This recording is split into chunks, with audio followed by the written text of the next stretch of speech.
Dr. Dan, the Bandage Man. Dan is a busy fellow. He is always on the go.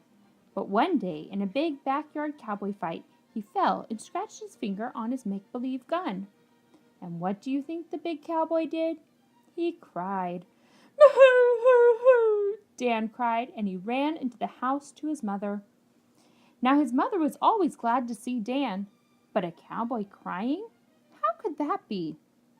"Why, that's nothing to cry over," Mother said when she saw the bright red spot. Why? "We'll wash it clean with soap and water and bandage it up, and it will be better than new." And quick as a wink it was.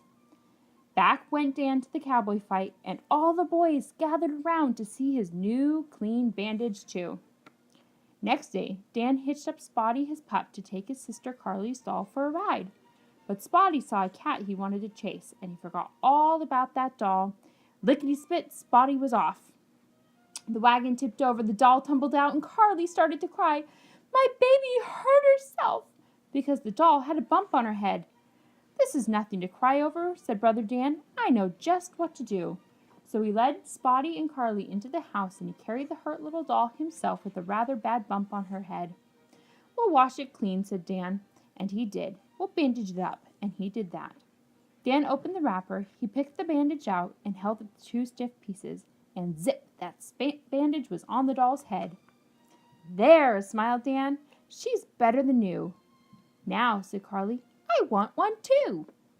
"Are you hurt?" asked Dan. "I don't know," Carly said, looking for a scratch, and sure enough she found one.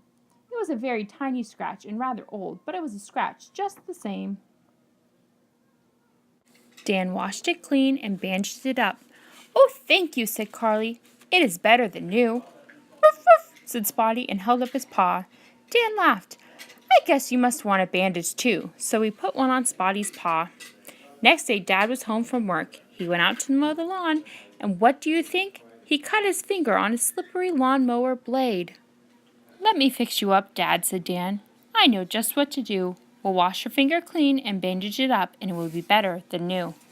Dad looked surprised, but he followed Dan, and soon Dad wore a bandage too. "You're a handy fellow to have around," said Dad, and he shook Dan's hand. "I have a new name for you. We'll call you Dr. Dan the Bandage Man, and they do to this day, so we will too."